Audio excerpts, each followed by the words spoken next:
పొద్దున 5:30కి హాస్పిటల్కి వస్తే ఆయన ఇంటికి వెళ్ళేసరికి 11:30. రోజుకి మినిమం 120 మంది పేషెంట్స్ ని ఓపీలో చూస్తూ 10 to 20 యావరేజ్ గా మాట్లాడుతున్నాను. సర్జరీస్ చేయడం ఆయన ప్రత్యేకత. None other than doctor Mohan Vamsi garu ఉన్నారు మనతో ఇవాళ సూపర్ డాక్టర్ సిరీస్ తో. సార్ నమస్తే. ఎలా మీ ప్రాక్టీస్ లో this philosophy is my driving force అని మీరు నమ్మే ఫిలాసఫీ ఏంటి సార్? ఏమీ ట్రీట్మెంట్ చేయలేనప్పుడు కూడా చాలాసార్లు పేషెంట్ కొంచెం ఓపిక్గా వాళ్ళతో సానుభూతితో మాట్లాడితే వాళ్ళు చాలా కాలం బతికేస్తారు. ఇక్కడ స్టార్ట్ అవుతుంది సార్ క్యాన్సర్. క్యాన్సర్ అనేది మన శరీరంలో ఉన్న కోట్లాది కణజాలంలో అప్రతీతంగా పెరిగిపోవటాన్ని క్యాన్సర్ అంటారు. మేల్ కి కూడా బ్రెస్ట్ క్యాన్సర్ వస్తుందా సార్? వచ్చండి, మెన్లో కూడా బ్రెస్ట్ క్యాన్సర్ వస్తుంది. అంటే పెద్దవాళ్లకు ఉన్నంత ట్రీట్మెంట్ కష్టాలు చిన్నపిల్లలకు ఉండవా సార్ క్యాన్సర్ కి సంబంధించి? రోగనిరోధక శక్తి చాలా బాగుంటుంది. పిల్లల్లో సైడ్ ఎఫెక్ట్స్ చాలా తక్కువగా ఉంటాయి. అంటే నిద్రకి క్యాన్సర్ కి కూడా సంబంధం ఉందంటారు. అయితే నిద్రపోతే క్యాన్సరే రాదు. మంచి నిద్ర అంటే ఎలా ఉంటుంది సార్? నాకు తెలియదు. మోహన్ వంశీ గారి డైట్ సీక్రెట్ ఏంటి? నాకున్న ఒకే hobby become a great chef. Oh my god, that's wonderful, that's wonderful. Even cervical cancer కూడా ఆడవాళ్ళలో ఎక్కువగా వింటున్నాం సార్. అవునండి, సర్వికల్ క్యాన్సర్ ఇన్సిడెన్స్ తగ్గుతుందండి ఇప్పుడు. బికాస్ ఆఫ్ ది పౌడర్ వేసుకుంటే క్యాన్సర్ రావడం ఏంటి సార్? అంటే ఇంటిమేట్ గా ఆ ఇన్నర్స్ లోపల వచ్చే అవకాశం ఎక్కువగా ఉంటుంది. ఒక పేద వ్యక్తికి క్యాన్సర్ వస్తే వెయిట్ చేయాల్సిందేనా సార్? మనం అనుకునే కోరిక అదొక్కటే. చాలా ఎక్స్పెన్సివ్ అండి, treatment is very expensive. Cancer treatment కి ఇన్సూరెన్స్ ఇస్తారు. అన్ని రకాల క్యాన్సర్ ట్రీట్మెంట్స్ కూడా ఇన్సూరెన్స్ కవర్ అవుతుంది. సైన్ చేశారా మీరు ఇన్సూరెన్స్ పాలసీ కట్టినప్పుడు? చిన్నపిల్లలు మీకు ఇన్సూరెన్స్ ఇస్తారు ఇప్పుడు. అందులో చిన్న లెటర్స్, స్మాల్ లెటర్స్లో చాలా ఉంటాయి. అవన్నీ చదవకుండా మనం చివరిలో సంతకం పెట్టేస్తాం. అందులో చాలా ఉంటాయి, తెలియక సైన్ చేసి తీసుకుంటూ ఉంటారు. సరే, ఎస్పెషల్లీ విమెన్ లో ఇన్నర్ వేర్ ఉండడం వల్ల కానీ బ్రెస్ట్ క్యాన్సర్ రావడానికి ఆస్కారం ఎక్కువ ఉంది. లేదు మేడం, దానికి దీనికి సంబంధం లేదు. Not at all. మీ డ్రీమ్ ఏంటి sir? I achieved everything whatever I wanted. Paediatric hospital కట్టాలని ఒక కోరిక. Any kid walking into this hospital should get free treatment. ఇది ఒకటే కోరిక.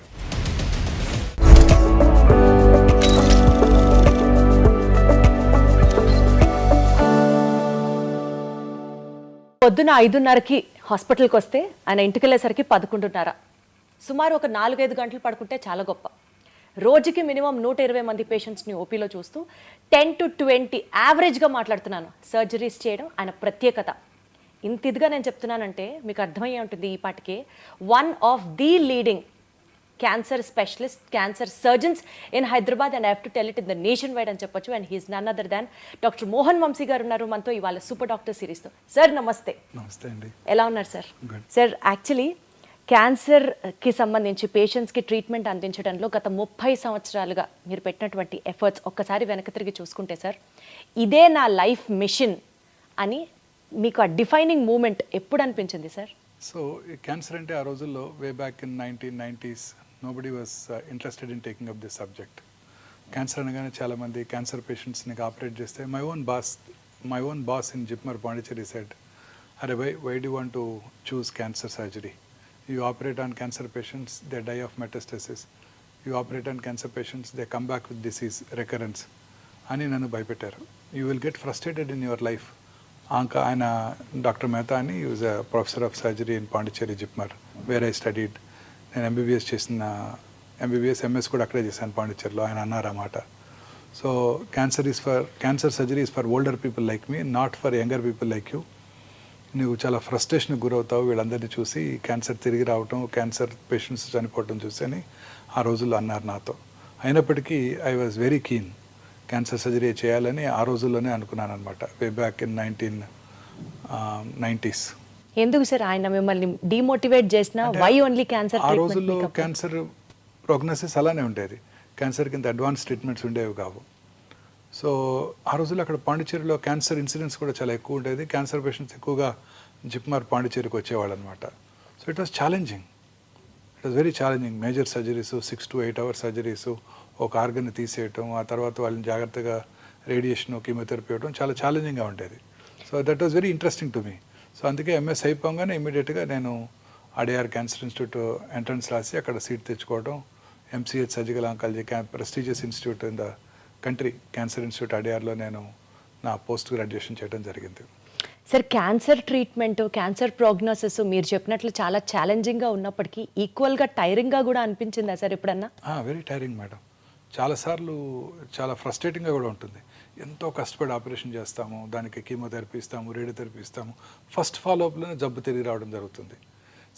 మా సీనియర్ సర్జన్ ఒక ఆయన చెప్పారు, the unpredictable biological behaviour of the cancer makes the most predictable treatment unpredictable. అంటే మనం ఎంతో కష్టపడి ఆ క్యాన్సర్ బిహేవియర్ ఎలా ఉంటుందంటే మనం అసలు ప్రెడిక్ట్ చేయలేము. ఎంతో కష్టపడి దానికి మనం వైద్యం చేసినప్పటికీ కూడా తిరిగి వస్తుంటాయి. అప్పుడు చాలా ఫ్రస్ట్రేటింగ్గా ఉంటుంది, డిప్రెసింగ్గా కూడా ఉంటుంది. ఏంటి సార్ యూజువల్గా ఒక పేషెంట్ బాధతో డాక్టర్ దగ్గరికి వస్తారు, కానీ డాక్టర్కి కూడా డిప్రెషన్ ఉంటుంది, డాక్టర్ కూడా ఫ్రస్ట్రేటెడ్గా ఫీల్ అవుతారు, డాక్టర్ కూడా స్ట్రెస్ ఫీల్ అవుతారు అని చాలా తక్కువ మంది అర్థం చేసుకుంటారు. Quite stressful to doctors and cancer surgeons. Absolutely sir, I agree. చాలాసార్లు తిరిగి వచ్చినప్పుడు వాళ్ళకన్నా మాకు ఎక్కువ బాధ ఉంటుంది. అంటే వాళ్ళకు ఉండదని కాదు, మాకు కూడా డిప్రెసింగ్గా ఉంటుంది. రిపోర్ట్ వచ్చినప్పుడు వాళ్ళు పోస్ట్ ఫాలోఅప్ వస్తారు, మార్నింగ్ వాళ్ళని ఎగ్జామిన్ చేసి స్కాన్ రాయడం జరుగుతుంది. ఆ స్కాన్ రిపోర్ట్ తీసుకొచ్చినప్పుడు మేము కూడా మనసులో అమ్మో దేవుడా వీరికి రిపోర్ట్ వీరికి రికరెన్స్ రాకూడదు అనుకొని ఓపెన్ చేస్తుంటారు రిపోర్ట్. మేము కూడా మాకు కూడా చాలా టెన్షన్తో ఉంటుంది. ఎట్లా sir, how do you deal with all this stress sir? Being a doctor, ఇంకొకళ్ళకి ఆన్సర్ చెప్పాలి, ఈక్వల్గా మీకు స్ట్రెస్ ఉంటుంది, మీలో కూడా హ్యూమన్ యాంగిల్ ఉంటుంది. డెఫినెట్గా apart from all these things ఒక వందల సంఖ్యలో పేషెంట్స్ ని రోజు చూస్తూ ఉంటారు. ఏంటి సార్ మీకు మోటివేషన్ ఫ్యాక్టర్ ఏంటి? How do you de-stress your self? మనకి ఇది I enjoy this profession. So మనకు ఒక బాధ అంటూ ఏముండదు. ఇప్పుడు if you don't like some profession and you have to work, మనం పని చేయాలంటే మనకి స్ట్రెస్ఫుల్గా ఉంటుంది. ఇది నాకు పని చేయడమే హాబీ. నాకు ఇది స్ట్రెస్ఫుల్గా ఉండదు. ఇది రోజు మార్నింగ్ ఓపీకి వెళ్ళి 100 పేషెంట్స్ చూస్తే నాకు చాలా హ్యాపీగా ఉంటుంది. That it self is meditation for me. This is what the younger generation has to learn from you sir. 8 o'clock ఓపీకి వెళ్తే 1 o'clock అయ్యే వరకు టైం తెలియదు. కడుపులో కొంచెం ఆకలి స్టార్ట్ అయితే 1 o'clock అప్పుడు 1 అయిందా అని టైం చూస్తాను. అద్భుతం సార్, అందుకనే మీరు దేవుడు. టైం తెలియదు మాకు.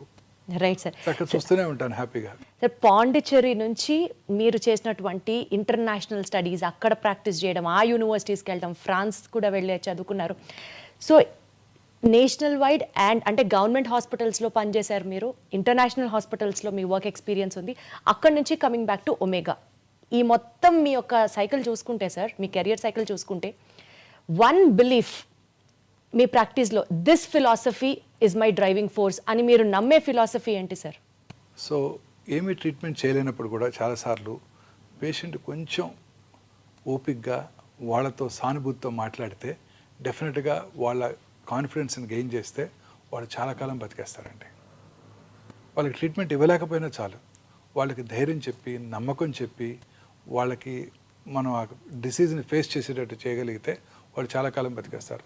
చాలాసార్లు లేట్ స్టేజ్ క్యాన్సర్ పేషెంట్స్లో ట్రీట్మెంట్ ఏముండదు. చాలామంది చెప్తారు, నువ్వు కొన్ని వారాలు బతావు, కొన్ని నెలలు బతావు, ఇంటికి వెళ్ళిపోమని. మన దగ్గరికి వచ్చినప్పుడు వాళ్ళు ఎంతో ఆశతో వచ్చినప్పుడు వాళ్ళకి ఎంతో ధైర్యం చెప్పాలి మనం.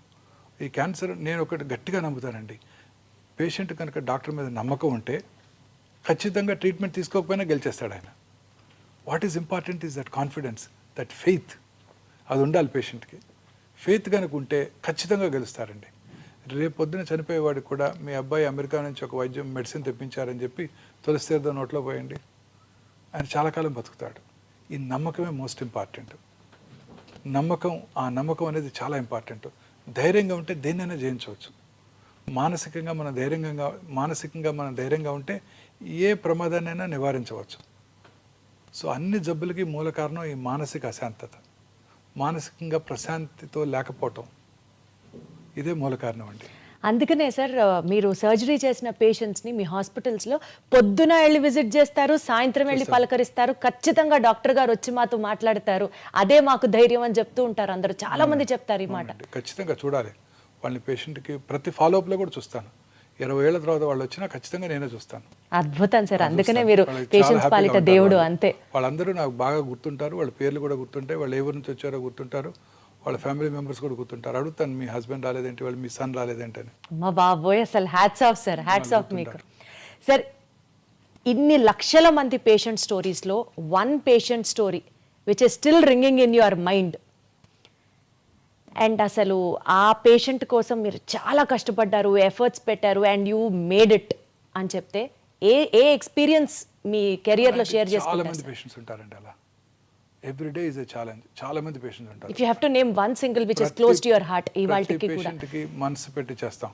అలా ఉంటే అదర్వైజ్ చాలా మనసు పెట్టి ఆ పేషెంట్కి ట్రీట్మెంట్ చేయాలి, ఆ పేషెంట్కి ఎంతో డెఫినెట్గా ఈ patient has to win over the cancer అని మనం ఎంతో కష్టపడినా కూడా ఆ పేషెంట్ తనకున్న మానసిక అశాంతి వలన వీ లాస్ట్ హిమ్. అలాంటి గుర్తుంటాయి. ఫీల్ అయ్యారా సార్ అలాంటివి? చాలాసార్లు ఫీల్ ఒక ఇన్సిడెన్స్ చెప్పండి సార్. అంటే we can't name him, but ఒక యంగ్ మ్యాన్ కండి.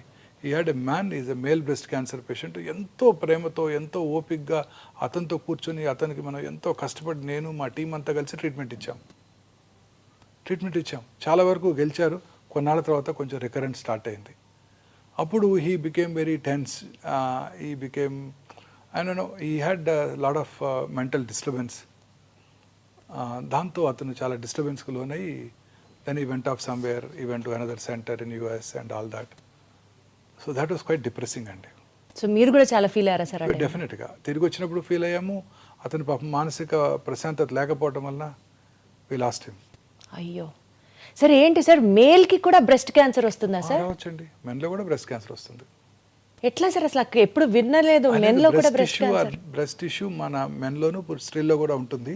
స్త్రీలలో వాళ్ళ స్త్రీల హార్మోన్స్ వల్ల బాగా డెవలప్ అవుతుంది, పురుషుల్లో అది డెవలప్ అవ్వదు. సో పురుషుల్లో కూడా రావచ్చు బ్రెస్ట్ క్యాన్సర్. చాలాసార్లు నెగ్లెక్ట్ చేయబడుతుంది. పురుషుల్లో నాకెందుకు వస్తుందని అశ్రద్ధ చేస్తుంటారు, అందువల్ల అశ్రద్ధ చేయబడుతుంది. పురుషుల్లో ఫ్యాట్ టిష్యూ కూడా ఉండదు, అందువల్ల డైరెక్ట్గా మజిల్లోకి వెళ్ళిపోతుంది, తొందరగా లేట్ స్టేజ్కి పాకిపోతుంది. అయ్యో. సో అందుకే పురుషులు చాలా కేర్ఫుల్గా ఉండాలి. పురుషుల్లో కూడా రావచ్చు, స్త్రీలలో ఎక్కువ వస్తుంది, బట్ పురుషుల్లో కూడా రావచ్చు. పురుషుల్లో కూడా నిప్పుల కింద కానీ ఏరియాల కింద కానీ గడ్డ కనుక ఉన్నట్టయితే అశ్రద్ధ చేయకుండా వెంటనే డాక్టర్ దగ్గరికి చూపించుకోవాలి. సార్ నాకు ఇది ఒక బిగ్గెస్ట్ టేక్ అవే ఇవాళ మన ఇంటర్వ్యూకి. పురుషుల్లో కూడా బ్రెస్ట్ క్యాన్సర్ రావచ్చు. అమ్మ బాబోయ్, వస్తుంది, చాలా కామన్ గా చూస్తుంటాం. నెలకి 1-2 కేసులు ఖచ్చితంగా చూస్తుంటాను ఇప్పటికీ. బాబోయ్. సార్ అసలు క్యాన్సర్ గురించి మాట్లాడుకుందాం సార్. క్యాన్సర్ అనేది ఎక్కడ స్టార్ట్ అవుతుంది సార్? అసలు ఒక పేషెంట్ చాలా హెల్దీ లైఫ్ స్టైల్ ఫాలో అవుతాడు, ఫ్యామిలీ హిస్టరీలో అసలు జెనెటికల్గా క్యాన్సర్ వచ్చే సూచనలే కనిపించవు, బట్ స్టిల్ అతనికి క్యాన్సర్ రావచ్చా? ఎక్కడ స్టార్ట్ అవుతుంది సార్ క్యాన్సర్? క్యాన్సర్ అనేది మన శరీరంలో ఉన్న కోట్లాది కణజాలంలో ఏదో ఒక కణం అప్రతీతంగా పెరిగిపోవటాన్ని క్యాన్సర్ అంటారు. నార్మల్గా బాడీలో రెగ్యులేటరీ మెకానిజమ్స్ ఉంటాయి. ముక్కు ఈ సైజ్ దాకా వచ్చి ఆగిపోతుంది, చెవి ఇక్కడ దాకా పెరిగి ఆగిపోతుంది. క్యాన్సర్ ఆ రెగ్యులేటరీ మెకానిజమ్స్ దాటి పెరిగిపోతూ ఉంటుంది. ఒక సెల్ 2 సెల్స్ అవుతుంది, 2 4 అవుతాయి, 4 8 అవుతాయి, 8 16 అవుతాయి, అలా ఎక్స్పోనెన్షియల్గా పెరిగిపోతూ ఉంటుంది. పెరిగిపోవటమే కాకుండా పక్కన ఉన్న నార్మల్ కణజాలంలోకి ఇన్వేట్ చేస్తుంది, ఆక్రమించేస్తుంది. పక్కన బోనున్న కూడా తినేస్తుంది. పక్కనున్న రక్తనాళాల ద్వారా, లింఫ్ నాళాల ద్వారా శరీరంలో ఇతర భాగాలకు పాకిపోతుంటుంది. అది క్యాన్సర్ అంటే. Body cannot control it, body cannot regulate it. మన బాడీలో ఉన్న ఒక 22,000 ప్రోటాన్ కోడింగ్ జీన్స్ ఉంటాయి.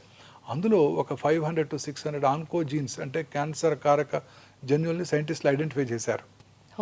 ఈ 500-600 జీన్స్లో వచ్చే మ్యూటేషన్స్ కారణంగానే క్యాన్సర్ వస్తుంది అని ఇప్పుడు సైంటిస్టులు గట్టిగా నమ్ముతున్నారు కూడా.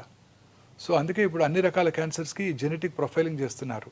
ఏ జెనెటిక్ మ్యూటేషన్ వల్ల ఈ క్యాన్సర్ వచ్చింది, ఆ జెనెటిక్ మ్యూటేషన్ ఐడెంటిఫై చేసి ఆ జెనెటిక్ మ్యూటేషన్ని టార్గెట్ చేసే మెడిసిన్స్ కూడా ఇప్పుడు అందుబాటులోకి రాబోతున్నాయి. ఇంకా స్టిల్ రీసెర్చ్ స్టేజ్లోనే ఉంది. రీసెర్చ్ స్టేజ్లో ఉంది. ఫ్యూచర్ అంతా ఇలానే ఉండబోతోంది. ప్రతి క్యాన్సర్ పేషెంట్కి ఏ మ్యూటేషన్ వల్ల ట్రీట్మెంట్ ఈ జబ్బు వచ్చింది ఐడెంటిఫై చేసి ఆ మ్యూటేషన్ని టార్గెట్ చేసే డ్రగ్స్ని కనుక మనం ఇవ్వగలిగినట్టయితే ఆ క్యాన్సర్ని కంట్రోల్ చేయడానికి అవకాశం ఉంటుంది. అచ్చా, ఓకే. సో ఇలా ఏదో ఒక మ్యూటేషన్ వల్ల మన బాడీలో మ్యూటేషన్స్ వస్తూనే ఉంటాయి. ప్రతి నార్మల్ ఇండివిజువల్ కూడా మ్యూటేషన్స్ జరుగుతూనే ఉంటాయి. కానీ ఆ మ్యూటేషన్స్ నలిఫై చేసే కెపాసిటీ మన బాడీ ఇమ్యూన్ మెకానిజమ్స్కి ఉంటుంది. మన ఇమ్యూన్ మెకానిజమ్స్ ఎప్పుడైతే దెబ్బతిన్నప్పుడో, మన ఇమ్యూనిటీ తక్కువగా ఉన్నప్పుడో ఆ మ్యూటేషన్స్ టేక్స్ అప్పర్ హ్యాండ్, పై చేయి తీసుకొని అవి క్యాన్సర్గా మారతాయి. అసలు మ్యూటేషన్ ఎందుకు జరుగుతుంది సార్ బాడీలో? తెలియదు, బాడీలో జరుగుతూ ఉంటుంది మ్యూటేషన్స్. దానికి మనకేం సంబంధం లేదు, that we can't control it. But ఆ మ్యూటేషన్ కంట్రోల్ చేసే కెపాసిటీ మనలో ఉంది. Wonderful sir. అసలు హ్యూమన్ ఫిజియాలజీ ఆ కెపాసిటీ మనలో ఉంది. ఆ కెపాసిటీ దెబ్బతిన్నప్పుడు ఈ cancer takes upper hand, cancer వచ్చేస్తుంది. సో ఆ మ్యూటేషన్ని నలిఫై చేసే, మ్యూటేషన్ని నిలుపుదల చేసే కెపాసిటీ మన బాడీ యొక్క రోగనిరోధక శక్తి. మన బాడీ రోగనిరోధక శక్తి ఎప్పుడు బాగుంటుంది? మనం హ్యాపీగా ఉన్నప్పుడు బాగుంటుంది. మనం ప్రశాంతంగా నిద్రపోతూ సంతోషంగా గడిపినట్టయితే ఈ జబ్బులు రానే రావు. మరి ఎట్లా సార్? ఒక మనిషి హెల్దీగా ఉన్నాడు, అతనికి ఎలాంటి సైన్స్ సిమ్టమ్స్ లేవు, బట్ స్టిల్ క్యాన్సర్ ఎలా వస్తుంది? రావచ్చు. కొన్నిసార్లు ఆ మ్యూటేషన్స్ ప్రిడామినెంట్గా ఉన్నప్పుడు రావచ్చు.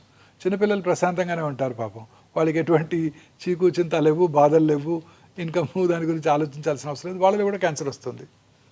సార్ పెద్దవాళ్ళలో వచ్చే క్యాన్సర్కి చిన్నపిల్లల్లో వచ్చే క్యాన్సర్కి వ్యత్యాసం ఏంటి సార్? చిన్నపిల్లల్లో ఎన్ని రకాల క్యాన్సర్లు ఉన్నాయి? చిన్నపిల్లల్లో జనరల్గా హిమటలాజికల్ అంటే బ్లడ్ సంబంధ క్యాన్సర్సు, నర్వస్ సిస్టమ్కు సంబంధించిన క్యాన్సర్సు, అలాగే సాఫ్ట్ టిష్యూస్ మజిల్స్లోను, అలాగే రెట్రోపెరిటోనియం, కిడ్నీ ట్యూమర్సు, న్యూరోబ్లాస్టోమర్స్ వస్తుంటాయి. పిల్లల్లో వచ్చే ట్యూమర్స్ జనరల్గా 100కు 80-90 మంది క్యూర్ అవుతాయి. క్యూర్ అయిపోతాయా సార్? పిల్లల్లో వచ్చే ట్యూమర్స్ క్యూర్ అయిపోతాయి. అండ్ పిల్లలు ట్రీట్మెంట్ కూడా బాగా విత్స్టాండ్ చేయగలరు. చాలాసార్లు అనుకుంటాం పెద్దవాళ్ళే కీమోథెరపీ తట్టుకోలేరు, పిల్లలు ఏం తట్టుకుంటారని. పిల్లలు చక్కగా తట్టుకుంటారు. వాళ్ళు ఆడుతూ పాడుతూ కీమోథెరపీ తీసుకుని వెళ్ళిపోతుంటారు, చక్కగా చదువుకుంటూ ఉంటారు కూడా హాస్పిటల్లోనే. అంటే పెద్దవాళ్ళకు ఉన్నంత ట్రీట్మెంట్ కష్టాలు చిన్నపిల్లలకు ఉండవా సార్ క్యాన్సర్ కి వాళ్ళకి సంబంధించి? రోగనిరోధక శక్తి చాలా బాగుంటుంది. వాళ్ళు చక్కగా రికవర్ అవుతారు. వాళ్ళు ట్రీట్మెంట్ యొక్క సైడ్ ఎఫెక్ట్స్ బాగా తక్కువగా ఉంటాయి వాళ్ళలో, వాటిని కూడా బాగా ఫేస్ చేయగలరు వాళ్ళు. పిల్లల్లో సైడ్ ఎఫెక్ట్స్ చాలా తక్కువగా ఉంటాయండి. Nice sir. సార్ ఇప్పుడు పెద్దవాళ్ళలో క్యాన్సర్ రావడానికి మీరు అన్నట్లుగా జెనెటిక్ మ్యుటేషన్ అనేది అది అప్పర్ హ్యాండ్ ప్లే చేస్తుంది, అర్థమైంది సార్ నాకు. అది కాకుండా ఇప్పుడు మనము డైట్ రిలేటెడ్ అని చెప్పాలా, లేకపోతే smoking life style habit related అని చెప్పాలా, వైరస్ రిలేటెడ్ అని చెప్పాలా, లేకపోతే ఫైనల్లీ ఫ్యామిలీ హిస్టరీలో ఉంది కాబట్టి వీళ్ళకి కూడా వచ్చేస్తుంది అని చెప్పాలా? How do you have to see the? అన్నీ చెప్పొచ్చండి. మన బాడీలో 2 రకాల కారణాలు ఉన్నాయండి క్యాన్సర్ అవడానికి. ఒకటి జెనెటిక్ ప్రెడిస్పోజిషన్, అది మనం ఏం చేయలేము. BRCA1 BRCA2 మ్యూటేషన్ అంటారు, వినే ఉంటారు. మిస్ ఆంజెలినా జోలీ వారి తల్లి గారికి ట్రిపుల్ నెగటివ్ బ్రెస్ట్ క్యాన్సర్ ఉన్నట్టయితే వారు కూడా 2011లోనే ఆ టెస్ట్ చేయించుకున్నారు. వారికి ఆ మ్యూటేషన్ వారిలో ఉంది కాబట్టి వారు క్యాన్సర్ రాకముందే 2 బ్రెస్ట్లు 2 ఓవరీలు తీయించేసుకున్నారు. అలా రకరకాల రెట్ మ్యూటేషన్ అని మెడులరీ కార్సినోమా, థైరాయిడ్కి, ఫెమిలియల్ ఎడినోమాటస్ పాలిపోసిస్ కొని అని, కోలన్ క్యాన్సర్కి మ్యూటేషన్స్ ఉన్నాయి. ఆ మ్యూటేషన్స్ని కనుక ఉన్నట్టయితే వాళ్ళు ఖచ్చితంగా క్యాన్సర్ వస్తుంది. ఆ మ్యూటేషన్ ఐడెంటిఫై చేసి క్యాన్సర్ రాకుండా ముందుగానే సర్జరీ కూడా చేసే ఫెసిలిటీ ఉంది వాళ్ళందరికీ. ఇవి జెనెటిక్ మ్యూటేషన్స్. ఇవి కాక ఎన్విరాన్మెంటల్ ఫ్యాక్టర్స్. ఎన్విరాన్మెంటల్ ఫ్యాక్టర్స్లో ఇవి మీరు చెప్పినవన్నీ, లైఫ్ స్టైలు, అందులో ఇంక్లూడింగ్ ఫుడ్, దురలవాట్లు, తర్వాత మన చుట్టూ ఉండే ప్లాస్టిక్స్, ఎన్విరాన్మెంటల్ పొల్యూషను, ఇవన్నీ దోహదం చేస్తాయి క్యాన్సర్ రావడానికి. సో ఉదాహరణకి లైఫ్ స్టైల్ తీసుకున్నట్టయితే ముఖ్యంగా దురలవాట్లు.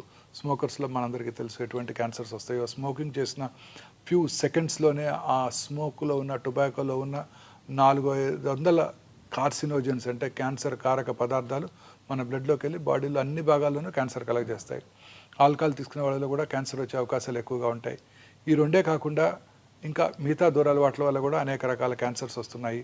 మనం తీసుకునే ఆహారము, ఈ processed foods, high fatty diet, low fibre diet, fresh fruits, greens తక్కువగా తీసుకుంటూ చాలామంది ఈ మధ్యకాలంలో ఈ కంటామినేటెడ్ ఆయిల్స్తో ప్రాసెస్డ్ ఫుడ్స్, రకరకాల ప్రిజర్వేటివ్స్, తర్వాత కలరింగ్ ఏజెంట్స్ వాడుతున్నారు. వీటన్నిటి వల్ల కూడా క్యాన్సర్ వస్తుంది. అవే కాక ఇంకా pollution, environmental pollution, automobile pollution urban ఏరియాస్లో, తర్వాత thermal power plant, asbestos industry, aluminium factories, plastic ఇండస్ట్రీలో పనిచేసే వాళ్ళలోను, సిగరెట్ టొబాకో ఇండస్ట్రీలో పనిచేసే వాళ్ళలోను, వీళ్ళందరి దగ్గర కూడా క్యాన్సర్స్ వచ్చే అవకాశాలు ఉంటాయి. ఫెర్టిలైజర్ ప్లాంట్స్లోను. సార్ ఇప్పుడు మీరు చెప్పినటువంటి రీజన్స్ అన్నిటితో పాటు ఎక్కడో విన్నాను సార్, బయటికి వెళ్తే పొల్యూషన్కి మనము పొల్యూషన్లో ఉన్నప్పుడు మనకి క్యాన్సర్ రావడానికి ఆస్కారం ఎక్కువ ఉంది because of the toxic substances. అవి కాకుండా ఇంట్లో మనం వాడే కెమికల్స్ బట్టి కూడా ఇండోర్లో ఉండే వాళ్ళకి కూడా క్యాన్సర్ రావడానికి చాలా కేసెస్ ఉన్నాయి అని విన్నాను. ఎంతవరకు కరెక్ట్ సార్ ఇది? తప్పనిసరిగానండి. అనేక రకాల కెమికల్స్, మనం వాడే టూత్పేస్ట్, మనం వాడే షాంపూస్, మనం వాడే సోప్స్, మనం వాడే ఇంట్లో వాడే food substances, floor clearance, disinfectants లో కూడా రిపెల్లెంట్స్, ఇవన్నీ మనం నేచర్తో ఫైట్ చేస్తున్నామండి. మార్నింగ్ లేవగానే synthetic toothpaste, plastic toothbrush, plastic bucket, hot water. Toothpaste కి క్యాన్సర్ కి సంబంధం ఉందా సార్? అన్ని రకాలుగానండి. అన్ని రకాల కెమికల్స్ వల్ల కూడా క్యాన్సర్స్ వస్తాయి. మనం వాడే టూత్పేస్ట్, మనం వెళ్ళి కార్లో కూర్చోగానే ఆ కార్లో ఉన్న ఇంటీరియర్, ప్లాస్టిక్ ఇంటీరియర్, ఆ స్మోక్కి ఆ ప్లాస్టిక్ మైక్రో ప్లాస్టిక్స్ అని మనం ఇన్హేల్ చేస్తాం. ప్లాస్టిక్ వాటర్ బాటిల్లో వాటర్ తాగుతాం. ఇవన్నీ కూడా క్యాన్సర్ కారకాలేనండి. సరే అసలు ఏ తీసుకున్నా అదే. చాలాసార్లు నేను ఇవన్నీ చెప్పినప్పుడు ప్రజలు అంటుంటారు, మరి ఏం తిని బతకాలి, ఏం తాగి బతకాలని. అసలు మనిషికి ప్లాస్టిక్ కి ఎంత క్లోజ్ అటాచ్మెంట్ ఉంది సార్. ప్లాస్టిక్ లేని లైఫ్ ఊహించుకోవడం కూడా ఇంపాసిబుల్ అనిపిస్తుంది. చూడండి, మీరు పాత సినిమాలు చూసినట్టయితే, పాత ఇంగ్లీష్ సినిమాలు 30-40 years 50 years బ్యాక్ కూడా ఇంగ్లీష్ సినిమాలు చూస్తే, వాళ్ళు మార్కెట్కి వెళ్ళినప్పుడు వాళ్ళు they never carrying plastic bags, they were carrying only paper bags. వాళ్ళు పేపర్ బ్యాగ్స్ ఇలా క్యారీ చేయ కదా, ఇలా పట్టుకొని తీసుకొస్తుంటారు అందులో మూవీస్లో. చూడండి, 50 years బ్యాకే అక్కడ అవేర్నెస్ స్టార్ట్ అయింది. మనం ఇంకా కూడా ప్లాస్టిక్సే వాడుతున్నాం. సార్ ఫుడ్ గ్రేడ్ ప్లాస్టిక్స్ అంటున్నాం కదా సార్. అవి ఆ ప్లాస్టిక్స్ చాలా మంచివి అని కదా సార్ వాడుతున్నారు. అలానే లేదండి, సింగిల్ యూజ్ ప్లాస్టిక్స్ అన్ని డేంజరస్ ఏనండి. బయోడిగ్రేడబుల్ ప్లాస్టిక్స్ అంటున్నాము. ఇంకా రాలేదు, ఇంకా వస్తాయంట అవి. చూడండి ఇప్పుడు కూడా మనం ఇప్పుడు మా సూపర్ మార్కెట్కి వెళ్తే మనకి ఇప్పుడు కూడా ప్లాస్టిక్ కంటైనర్తో ప్లాస్టిక్ బ్యాగ్తోనే మనకి ఇస్తున్నారు. అట్లీస్ట్ మనం ప్లాస్టిక్ బ్యాగ్ తీసుకెళ్ళినా సార్ సూపర్ బజార్స్ లో ఇచ్చేటువంటి ఆ గ్రాసరీస్ అన్ని ప్లాస్టిక్ లోనే ఫాయిల్ అయి ఉంటాయి కదా సార్. ఫాయిల్ అయి ఉంటాయి. ఇప్పుడు ఇవన్నీ స్లోగా అవన్నీ అవాయిడ్ చేయగలుగుతున్నాం కదండి. ఇప్పుడు చూడండి కొత్తగా చాలాసార్లు సూపర్ మార్కెట్లో ఈ కవర్స్ వేస్తున్నారు, మనం ఇలా క్యారీ చేసి తీసుకురావాల్సి వస్తుంది ఇప్పుడు. సో లైఫ్ స్టైల్లో ప్లాస్టిక్ ని దూరంగా పెడితే క్యాన్సర్ ని నివారించవచ్చు అట్లీస్ట్. ఎస్ డెఫినెట్గానండి. బట్ అది చాలా కష్టం. అది మన ఎంటైర్ మీరు అన్నట్టు మనతో పాటు ఆ ప్లాస్టిక్ కంప్లీట్గా మమేకం అయిపోయింది సార్, మనలో ఉంది కదా సార్. కరెక్ట్ వర్డ్ వాడారు. ఎస్ సార్ ఒక మాట చెప్పండి, ఇవాళ రోజుల్లో సెల్ ఫోన్ ని చూడకుండా ఉండే వాళ్ళు అసలు లేరు. క్లోజ్ అఫినిటీ, ప్లాస్టిక్ ఎట్లా అయిపోయిందో సెల్ కూడా మన ఆత్మ అయిపోయింది. సెల్ ఫోన్ గనక ఎక్కువ వాడితే బ్రెయిన్ ట్యూమర్స్ వస్తుంది అని అంటున్నారు, అది నిజమేనా? ఎస్, ఓల్డెన్ డేస్లో ఈ పాత అంటే ఒక 10 years బ్యాక్ ఉన్న మొబైల్ ఫోన్స్లో రేడియేషన్ ఎక్స్పోజర్ ఎక్కువగా ఉండేది. ఇప్పుడున్న కొత్త ఫోన్స్లో ఆ రేడియేషన్ ఎక్స్పోజర్ లేదండి. దీనివల్ల బ్రెయిన్ ట్యూమర్స్ వచ్చే అవకాశాలు చాలా తక్కువ. ఇంతకుముందు ఉన్న ఫోన్స్ ఒక 10-15 years back cell phone start అయినప్పుడు వచ్చిన ఫోన్స్లో అది ఉండేది. పెరోటిడ్ ట్యూమర్స్ అలాగే బ్రెయిన్ ట్యూమర్స్ వచ్చే అవకాశాలు ఎక్కువగా ఉంటాయని అబౌట్ 2014లో WHO గైడ్లైన్స్ కూడా జారీ చేయడం జరిగింది. పిల్లలకి ముఖ్యంగా సెల్ ఫోన్స్ అవాయిడ్ చేయాలని కూడా వాళ్ళు చెప్పడం జరిగింది. అంటే సార్ ఇప్పుడు ఉన్నటువంటి స్మార్ట్ ఫోన్స్ అనాలా, కాస్ట్లీ ఫోన్స్ అనాలా? Smart phones. సో అంటే తక్కువ ఫోన్స్ లో ఇప్పటికీ రిస్క్ ఉంది? లేదండి, తక్కువే ఉంది రిస్క్. ఆ generation of phones have been now discontinued. So పర్వాలేదు, ఫోన్ వాడితే బ్రెయిన్ ట్యూమర్ అయితే రాదు అంతవరకు. కానీ ఫోన్ వాడితే ఇంకా చాలా ప్రమాదాలు ఉన్నాయండి. మీరు రాత్రిపూట మొబైల్ స్క్రీన్ చూస్తూ పడుకున్నారనుకోండి, రాత్రి 10 దాకా 11 దాకా, అది ఆ బ్లూ లైట్ మిమ్మల్ని డిస్టర్బ్ చేస్తుంది. సో మీ నిద్ర డిస్టర్బ్ అవుతుంది. ఆ నిద్ర మనం చక్కగా ఎర్లీగా నిద్రపోయినప్పుడు 9-10 కల్లా నిద్రపోయినట్టయితే 1 o'clock 2 AM మనకి మన బాడీలో మెలటోనిన్ అనే హార్మోన్ ఉత్పత్తి అవుతుందండి. ఆ melatonin as a strong anti cancer properties, అనేక రకాల క్యాన్సర్స్ రాకుండా చేస్తుంది. మీరు రోజు ఆ 11ంటికి పడుకునే ముందు లేట్గా ఈవినింగ్ టీవీ చూడటం, లేట్గా ఆ తర్వాత మొబైల్ ఫోన్ చూస్తూ పడుకోవటం, అందులో మెసేజెస్ ఆన్సర్ చేయటం, మీ వర్క్ అంతా డిక్టేట్ చేయటం మీ అసిస్టెంట్స్కి కొలీగ్స్కి చేస్తూ పడుకుని రాత్రి 10 మొబైల్ ఫోన్తో పడుకున్నారనుకోండి, ఆ బ్లూ లైట్తో your entire rhythm gets disturbed. Sir ఇప్పుడు ఇదే పాయింట్ మీద ఒక డౌట్ సార్, 2-3 ఆ టైంలో మెలటోనిన్ హార్మోన్ సెక్రెట్ చేస్తుంది body, that has anti cancer properties అంటున్నారు. It has many other properties also. Sir ఇప్పుడు పడుకోవడమే 2ంటికి పడుకున్నాం సార్, 5-6 మెలటోనిన్ రిలీజ్ అవ్వదా బాడీలో? అవదండి, మనకి ఆ ప్రశాంతత నిద్ర, ఆ రిథమ్ కావాలి. పగలు పని చేయటం, రాత్రి ఎర్లీగా పడుకోవటం, ఎర్లీగా డిన్నర్ చేయటం, 8-9 గంటల టీవీ పూర్తిగా. 2ంటికి పడుకొని 10ంటికి లేస్తాం, శుభ్రంగా 8 గంటలు మేము పడుకున్నాంగా అంటారు. లేదండి, that will not have the same effect. మన బాడీకి ఒక రిథమ్ ఉందండి. రాత్రిపూట పడుకోవటం, పగలు పని చేయటం. సో పగలు చక్కగా 8 నుంచి సాయంకాలం 5 పడుకుంటాం, మెలటోనిన్ ఉత్పత్తి అవుతుందంటే అవ్వదా సార్? అవ్వదు. సో ఈ రాత్రిపూట పనిచేసే వాళ్ళందరిలో కూడా క్యాన్సర్ వచ్చే అవకాశాలు ఎక్కువగా ఉంటాయి. క్యాన్సరే కాదు, blood pressure, coronary artery disease వచ్చే అవకాశాలు కూడా ఎక్కువగా ఉంటాయి. బ్రెస్ట్ క్యాన్సర్ వచ్చే అవకాశాలు స్త్రీలలో ముఖ్యంగా ఈ రాత్రిపూట అంతా బీపీఓ కంపెనీస్లో పనిచేస్తుంటారు, టాల్ టవర్స్లో, వెల్ లిట్ టవర్స్లో, వాళ్ళలో అసలు మెలటోనిన్ ఉత్పత్తి అవ్వదు, వాళ్ళకి క్యాన్సర్స్ వచ్చే అవకాశాలు, అనేక రకాల ఎలిమెంట్స్ వచ్చే అవకాశాలు కూడా చాలా ఎక్కువ. అంటే నిద్రకి క్యాన్సర్ కి కూడా సంబంధం ఉందంటారు అయితే? నిద్రపోతే క్యాన్సరే రాదు. సంతోషం, మంచి నిద్ర అంటే ఎలా ఉంటుంది సార్? ఈ జనరేషన్ అడిగే క్వశ్చన్ అది. నాకు తెలీదు, నేను పడుకునే సరి 11:30 అయిపోతుంది. క్యాన్సర్ ని చూసే డాక్టర్కే నిద్ర లేదు 4-5 hours అంటే ఎట్లా సార్ మరి? బట్ స్టిల్ ఆ 4-5 hours మీరు సాటిస్ఫాక్షన్ తో, కంటెంట్మెంట్ తో పడుకుంటారు. సో మీ నిద్రకు అసలు ప్రైస్లెస్. లేదండి, అందులో కూడా కాల్స్ వస్తాయి, పేషెంట్స్ ఫోన్ చేసేస్తుంటారు. మీరు ఆన్సర్ చేస్తారా సార్? అర్ధరాత్రి కూడా చేస్తాను. అర్ధరాత్రి కూడా చేస్తారా సార్? ఆ ఫోన్ స్పెషల్గా హాస్పిటల్ ఫోన్ ఉంటుంది, రాత్రిపూట కాల్ వచ్చిందంటే ఖచ్చితంగా కాల్ చేస్తాను. మరి ఎట్లా సార్ మీకు నిద్ర ఎట్లా? మాకు అలవాటు అయిపోయిందండి. సర్జన్స్ అంతా అంతే, ఫోన్ తీసుకోవడం వెంటనే పడుకుంటాం మేము, మాకు ఆ ప్రాబ్లం లేదు. ఓకే సార్, ఇప్పుడు యూజువల్గా అంటూ ఉంటారు కదా, అన్నం తిన్న తర్వాత ఆర్ ఏ మీల్ తీసుకున్న తర్వాత అన్న డెజర్ట్ తినడం అనేది ఒక లైఫ్ స్టైల్, కొత్తగా వచ్చినటువంటి ఒక habit and people are addicted to it. ఆ మాటలో మాట్లాడితే ఆర్టిఫిషియల్ స్వీట్నర్స్ లైక్ ఆస్పర్టమ్ కానివ్వండి, సుక్రలేస్ కానివ్వండి, ఇలాంటి ఆర్టిఫిషియల్ స్వీటనర్స్ వల్ల క్యాన్సర్ వస్తుంది అన్నది నిజమా లేకపోతే అబద్ధమా? నిజమే. అనేక రకాల ఎలిమెంట్స్ ఇంక్లూడింగ్ కిడ్నీ ఎలిమెంట్స్ కూడా ఈ ఆర్టిఫిషియల్ స్వీట్నర్స్ వస్తుంటాయి.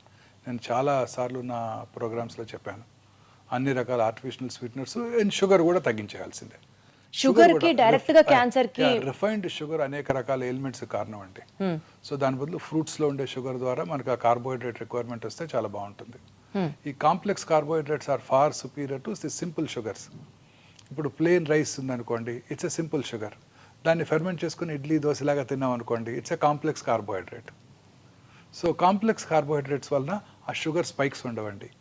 సో గ్లూకోజ్ స్పైక్స్ ఉండవు, ఇన్సులిన్ రెసిస్టెన్స్ డెవలప్ అవ్వదు. సో వాళ్ళు అన్ని రకాల ఎలిమెంట్స్ వచ్చే అవకాశాలు కూడా తక్కువగా ఉంటాయి. సో ఈ simple sugars are dangerous. The plain white refined sugar with మైదాతో చేసే స్వీట్స్ ఉంటాయి చూడండి, అవి చాలా డేంజరస్.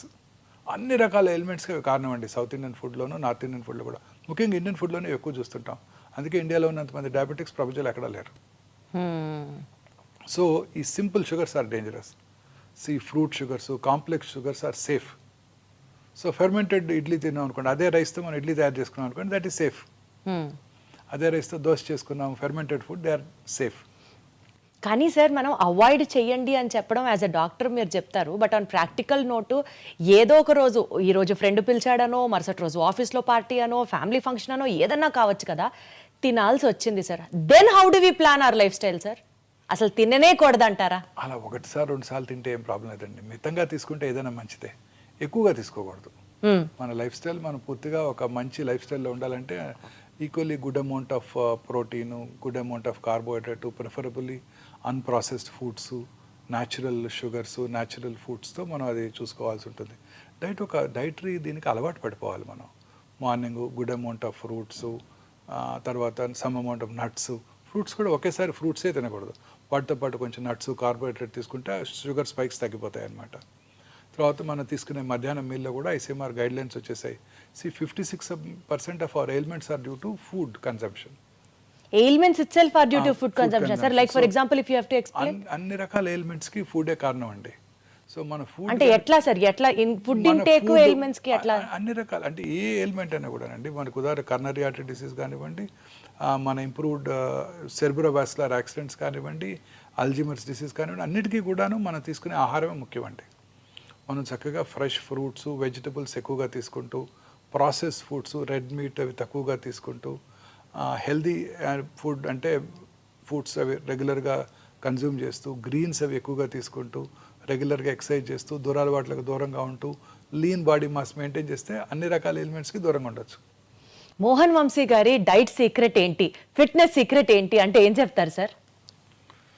మీరు ఏం తింటారు సార్ చెప్పండి? నేను ఐఎమ్ నాట్, అంటే ఐఎమ్ ఏ ఫుడీ అండి. నాకున్న ఒకే హాబీ ఫుడ్ తింటమే.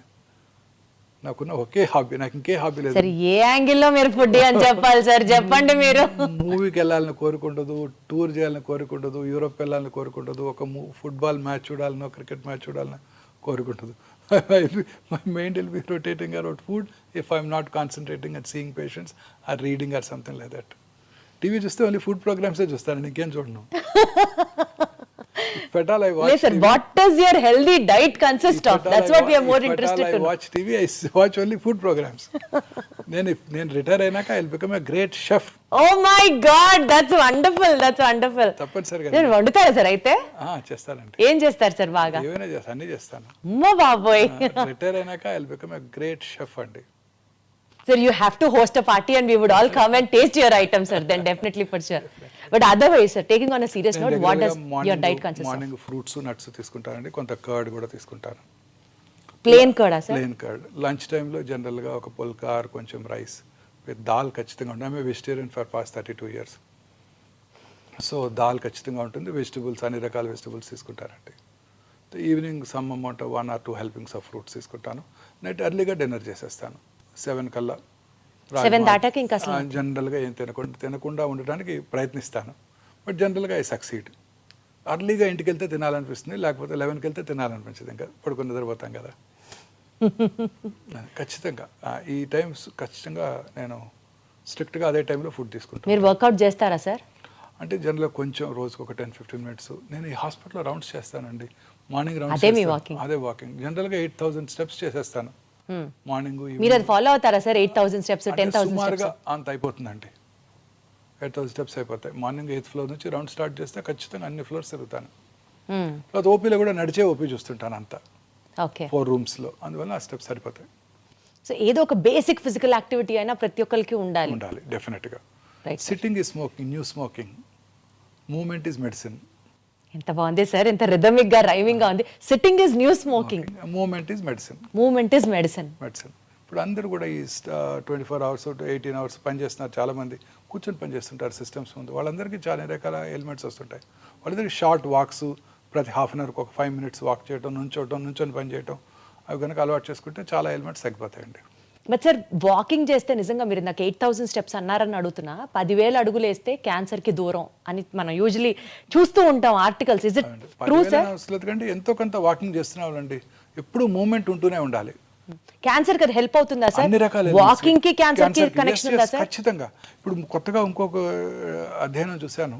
అదేంటంటే బ్రెస్ట్ క్యాన్సర్ పేషెంట్స్లో పోస్ట్ ట్రీట్మెంట్ తర్వాత వాళ్ళు రెగ్యులర్గా ఫిజికల్లీ ఫిట్గా ఉన్నట్టయితే, రెగ్యులర్గా ఎక్సర్సైజ్ చేస్తుంటే క్యాన్సర్ తిరిగి వచ్చే అవకాశాలు కూడా తగ్గిపోతాయి అంటున్నారు.